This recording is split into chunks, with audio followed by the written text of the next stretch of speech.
another exciting edition of the Love Power Show called Somebody, because we're on the air. We're screaming loud and sparing none. We have guests who are exciting, interesting, fascinating, and knowledgeable. And I might add they are thought-provoking, because here we're discussing everything from the sublime to the ridiculous. We make the sublime clear, and we make the ridiculous make sense. We provide leadership. Yes, I said leadership. Analysis, provoke thought, solutions to problems, and yes, we do in fact that. And then there are some say, I still didn't hear the solution. So we raise the question when you say, we didn't hear the solution. Because we provide the solution every Sunday. This is the way in which we do it, Brother Andre, yes, Brother Talut. Yes, sir. We debate the issue. We take positions, define, defend those positions. As I said, offer analysis, solutions, and leadership. And again, yes, I said leadership. And we are not afraid to say leadership. Though there are those who want to be leaders, but they're afraid to say, I am a leader. They try to be slick with it. But leadership is very much needed. In the studio today, we have a special guest, Brother Andre Muhammad, Assistant Minister Andre Muhammad of Minister Anthony Muhammad, the Mid-South representative of the Honorable Louis Farrakhan at Mosque number 55. And today we are discussing, examining, analyzing, again providing solution. We are talking about Black Lives Matter, 10-10-15, boycott. And I want to say something briefly about Mr. Charles Boycott. And that in the, I think it says here, 1883 through 1897, a landlord, apparently a slumlord, by which the tenants were having difficulty, and they sent out 1 million letters to their supporters to do something about Mr. Charles Boycott. And this was in Ireland, Mr. Charles Boycott. So this is where boycott came from. And so we're talking about tactics, strategies, and the way forward, and the way in which we achieve our goals. Minister Andre, is that right? So I want to go to you first and introduce to us a little bit more rather, about 10-10-15, Black Lives Matter, and boycott. First of all, brother, let me begin in the name of God. Yes. The merciful. We thank and praise Him for His goodness and His mercy Yes. to the human family. Let me greet you and your guests and your audience with the greeting words of peace. Assalamu alaikum. Wa alaikum Wa assalam. alaikum salam. They simply mean may peace be unto you. It is the language of all of the prophets, including Jesus. But let me first, brother, thank you for having us on once again. Yes. We are always prayerful that when we come before our people and before audiences, that we are blessed to communicate that which will benefit us all, and to give clarity to the discussion that we have undertaken for today, that it may benefit all of us. Let me say, first of all, I can deal with 10-10-15 and the boycott.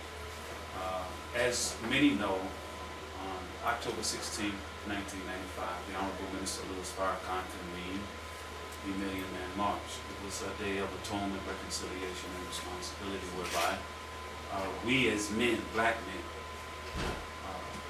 were to take responsibility for what was happening or not happening in our communities.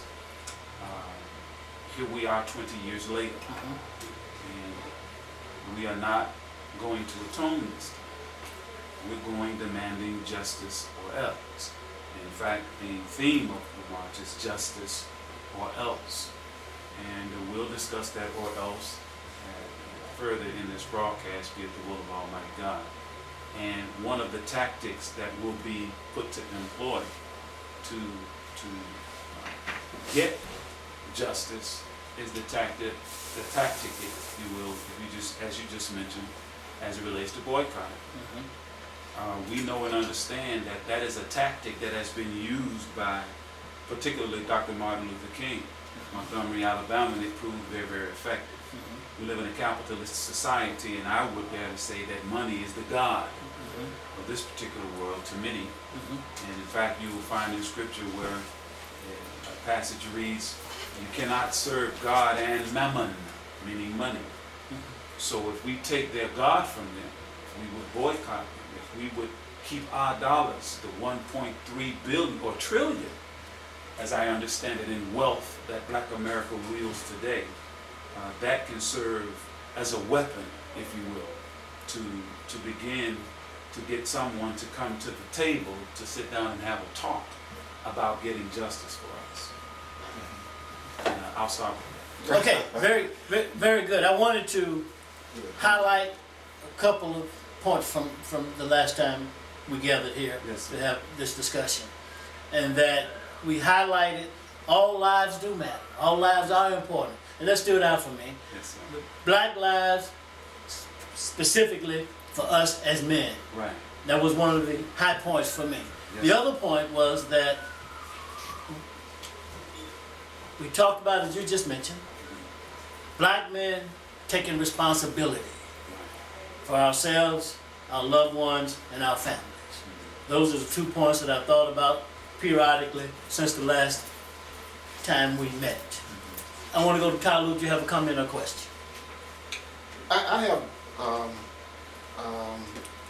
have a comment. Yes.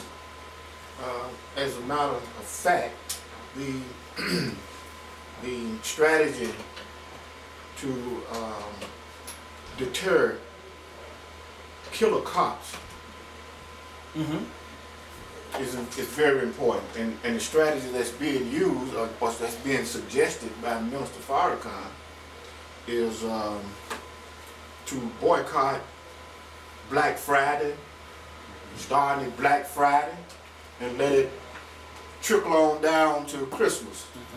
Okay, which is significant in that we are in a capitalist society. Okay. We are governed and ruled by corporations that manufacture everything from toothpicks to the space shuttle. And everything is about money, even our deaths, our lives, everything is about money in this society. So if we're going to get these killer cops off our backs, and we're going to find the justice in this system that we want, we're going to have to go after the money. I mean, that's the only way. I mean, you can come up with anything you want to come up with. You can say, let's war, let's kill them back, let's do this. None of that is going to work because they're going to make money off all of that. But it's one thing that will work, taking the money from them. And when I say them, I'm talking about corporations here in the United States of America who in turn would put pressure on the little guy who is the cop, who's insignificant to anything, has no value on his life, as far as a corporation is concerned. They'll pull those animals back, okay?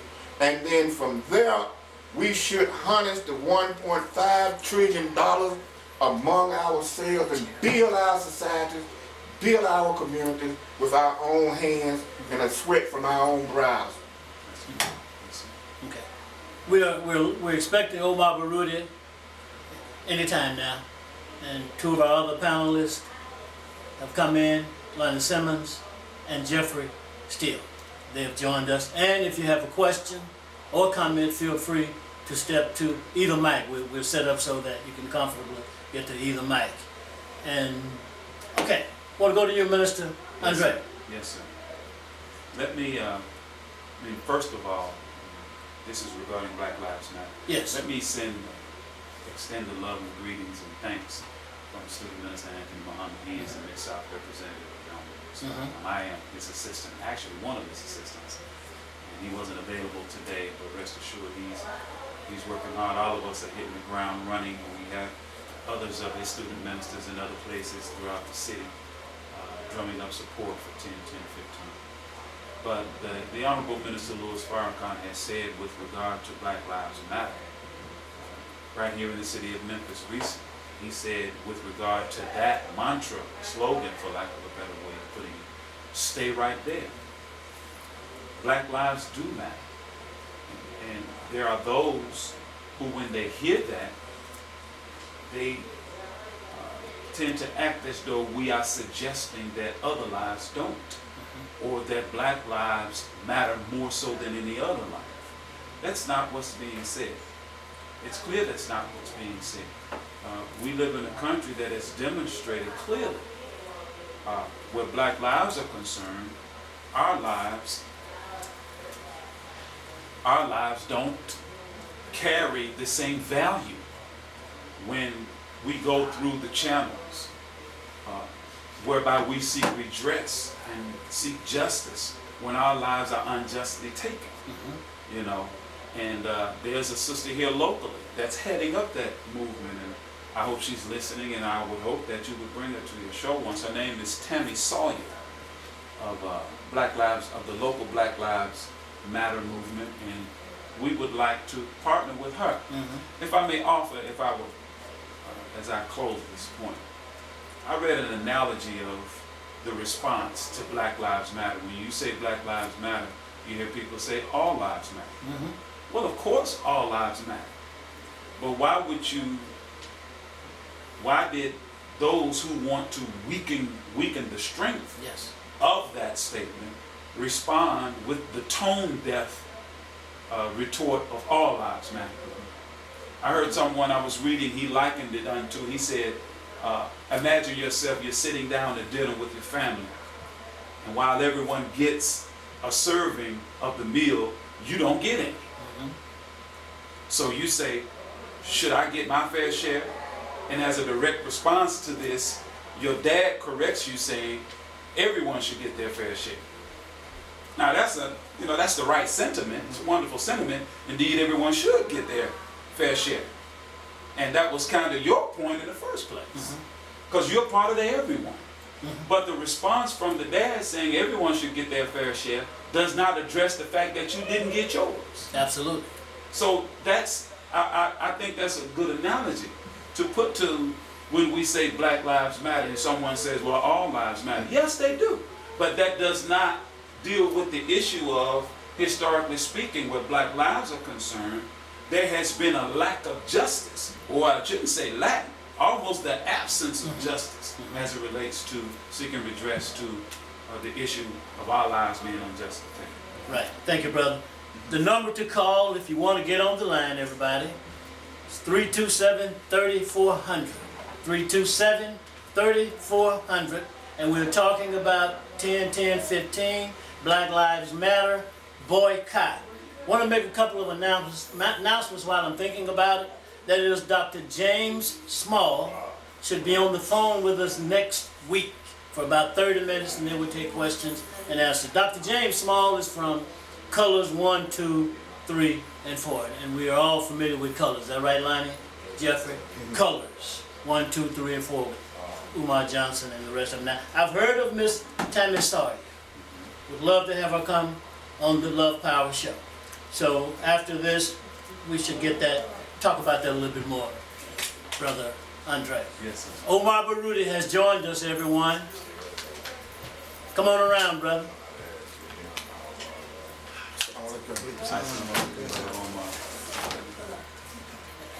And Omar, you brighten the room up. Smiles come to everybody's face. And we're talking about, I don't think we got a chance to go over it yesterday, or did we? Today's topic, Omar, we did go over it? Okay, good. So, Black Lives Matter, all lives matter. And Minister Andre, we hear these kinds of talking points whenever African Americans have issues that are devastating to them. If we say anything in defense of our people, they want to call they, as in the European white supremacists, white privileged individuals, oh, you must be a separatist. Anything that you do in the interest of your people, there's always a counter. And in many cases, Omar, Talut, we have allowed, like you said, our debate going forward to be diminished by these counter talking points. Is that right? I want to go back to you, then Talut. Well, Omar, since you just came in. Yes. You want That's fine. However you decide. to go ahead, say something, expound on it if you don't mind. Well, see, brother, that is a stratagem that they have always used to weaken, dilute, Yes, and divide us on the Absolutely. issue Absolutely. of justice for black people. As Brother Anthony was here the last time he was here, he made the point regarding when we had when James Brown came out with the song "Say It Loud, I'm Black and I'm Proud." Well, black is a term that unified us because black is not a color. It is the essence from which color comes. It is So not. black is universal. absolutely. So when we were called Negro or African American or those terms, okay, that's fine if you want, but black unites us all. It unites us with our Native American brothers and sisters. Well, if you would reflect on J. Edgar Hoover's counterintelligence program of the United States government, one of the denial objectives was to never allow us to be united. So whenever the talk or any kind of talk comes from among us that would unify us, naturally they're going to respond with a counter slogan or counter language to dilute and keep us divided. So that's why you hear many black people say, well, black people talking about Black Lives Matter. Black lives don't even matter to us because we're killing ourselves. Well, that's not the point. And you can say that, but listen at how that sounds. Black lives don't matter to black people. I mean, think about that for a second. That's saying to the people that are saying Black Lives Matter, they don't matter to you. And who is, why would you say Black lives don't matter to black people? That's putting all of us on under one umbrella. And people tend to beef with and have problems with people they live among. And when you look at the numbers, numerically speaking, percentage-wise, all other ethnic groups kill each other at the same percentages as black people do. So, I mean, I would stop right there for now, but that's the point of the matter is, the objective is to dilute the efficacy of the statement that unites us across all of the lines that we've been divided. And we're coming back around to you. Omar, when hold on caller, I'm coming right to you. Omar, when Dr. James Small was here, he talked about the importance of African Americans knowing their history. Is that right? Yes. And part, I would dare to say that a part of this pushback in this war that's being waged against African Americans to understand our history is going to be a part of fighting this war, along with some other strategies and tactics. But Omar. You know, when the people have been denied of knowledge of self, you can easily manipulate and enslave them. And if you look at the school systems in America, they don't teach black history. And what they should do is they gave us, first it was African American or Black History Week, and then they gave us a whole month. What they should do is give us a whole century. Let's learn black history, and then let white folks, take the next century, and we can learn white history. Let's reverse it. Okay. Because we don't know who we are. And if we knew who we were, we wouldn't do half the things that we do today. But they know who we are. Right. And they manipulate us based on our ignorance. And they being white supremacists are paying attention to us more than we are paying attention to ourselves and our issues. Lonnie, we have a caller on the line, and then I saw your hand go up. Come on, caller. Okay, Brother Fadali. Yes, sir, Brother Fadali. Welcome to the Love Power Show. I want to say that, greetings to your panelists. And as a person who's a member of the Black Liberation Movement, and a person who is a part of the present New African Independence Movement, I want to say that we have to begin to understand that there's no one tactic that's going to liberate us. We have to use all the tactics. And we must have organization, and we must have leadership. And I want to say that, like in the first Million Man March, it was an accumulation of many organizations coming together under the leadership of Louis Farrakhan and others who organized, who mobilized our people for the first Million Man March. And but everything was organized, everything was mobilized, everything was coordinated. And it can only be done through organization. Now as we call it for justice, but who are we calling for justice from? We know that the American empire is not going to be just to us. We've had 500 years of history in the Western Hemisphere to see that and to see that today presently. So if we're talking about doing anything, we have to make sure that we are organized, that we have coordination, and we have agreement among the mass of organizations who are already organized. And then we will give direction to the people who are not organized, who are not in organization. Now, the problem saying justice or else is that if we can't produce else, we'll never be able to get the people to come back under that kind of umbrella. So I'm hoping that we have an umbrella of organizations from all local areas where we are organized, and we have a mobilization to go to the 20th anniversary of the Million Man March and come out there with a momentum to make this plan work if there's a plan that's working. And we have to begin to communicate with everybody that's organized, working for our people. We know that the people who are organized and not working for our people, who are in our community, are going to oppose everything we're going to do to create confusion in our community, and so therefore try to circumvent anything we try to do. But let's not focus just in terms of saying one thing. A boycott by itself will not solve our problems. And we've seen it in the past where we thought justice could happen through boycotts and all these other things, and we still haven't had justice left. And I'm a participant in the last 50 years of the movement that we've had here thus far in America, and I see that. Okay, Brother Fodali, wrap it up. Wrap it up, Brother Fodali. That's it. That's All it. right. That's all I got to say. Thank you. Lonnie, you change your mind behind that presentation. Perhaps it will come back to you. Right. Now, Brother Fodali mentioned some of the things we've been talking about here. Leadership, organization, strategies, and tactics. And Brother Andre said, or else he's going to come back to that later in today's discussion. It is now 2:23. Let's move with the quickness. Talut. Yeah. Well, I want to put something on the table Yes. from my perspective about Black Lives Matter. Yes. I don't give a damn about what the white, Caucasian, European people are saying about all lives matter and all that mess. That's bull. What we need to do is not even contemplate or reflect on or address or deal with their response. They are irrelevant.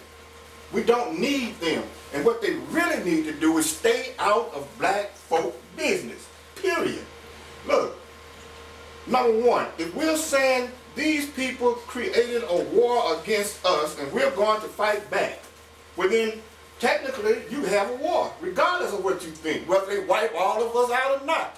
They said we warring on y'all, and we're showing you we warring on you. We beating you to death in the streets. We shooting you down in the street. We killing your women and your children. Okay, so they have declared the war. When we start fighting back, they can't just say we quit. They got the answer for this. Okay, so I'm not necessarily, I'm saying, look, we are men in America, and we have come to the point in time when we have to address our own problem without them. They are part of our problem. Okay, we need to leave them alone. We need to bag all the way up from them. We don't need them for their economics.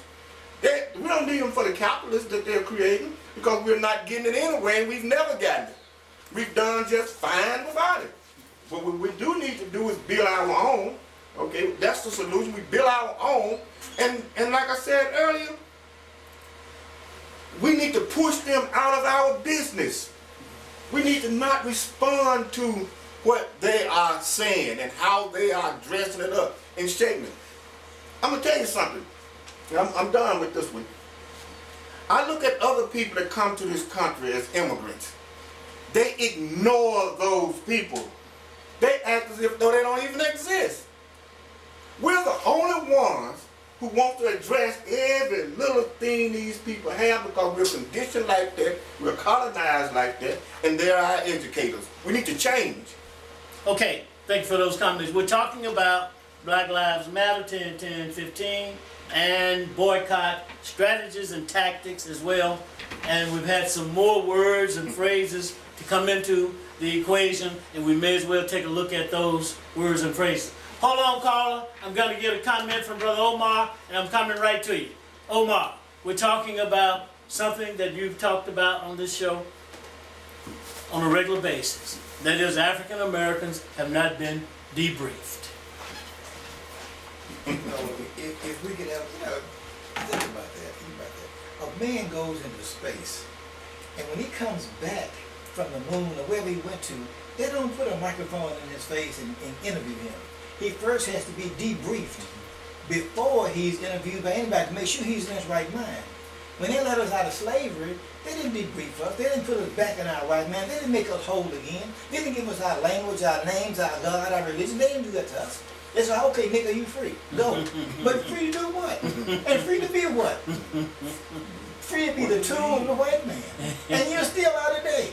You think about that, what Brother Andre said earlier. $1.3 trillion goes through our hands every year. We give 97% of our money to people that don't like us. They enslaved us, and they still enslave us. And then we blame them for the problem that they put us on us. Something got to change. But that's because we're not in our right mind. Not in our right mind. You wouldn't give your money to your enemy. Right. So you're not saying borderline insane. You are saying completely insane. Look, Completely insane is what I hear. they may not even have a term for it. Is that how bad it People is? understand the weak stuff. There may not be a term for it. Right. So we may need to create a new curriculum to get African Americans out of the slump they're in into a new dimension. Come on, caller. Hang on, Miss Maria. This is Alan. What's up? Fantastic, Alan. Good to hear from you, man. Yeah, I always enjoy talking to Minister Anthony because I'm going to give you a good example. If we went back to Africa, do you think that people in Africa would have stepped up in our behavior? We do drive-bys. We don't put our money in African American banks. We don't build up. We don't build up our own country here. Do you think they will welcome us with all our problems here? It's like we going from one place to another. I'm going to give you a good example. Okay. The yin and the yang. You know, when that awful shooting in Virginia, the guy, Dr. King was the hardest man to ever walk in nonviolence. Look what they did to Medgar Evers. It was Beckwith. He shot Medgar Evers in his driveway in front of his kids. So we don't need violence. I agree with Brother Debria, one of the guys in there. This person said we want our enemies to do good, and we want to do good. That's not economic. That's not right. If you do good, the law of economics, you have to benefit. Someone else has to not benefit. We want our enemies to do good, and we want to do good too. We shop in these stores, and we always explain to where the money is. You spending it with the people that don't have your interest or don't have your back. That's the yin and the yang. Okay. All right. Thank you, Alan, for your call. All right. Call anytime.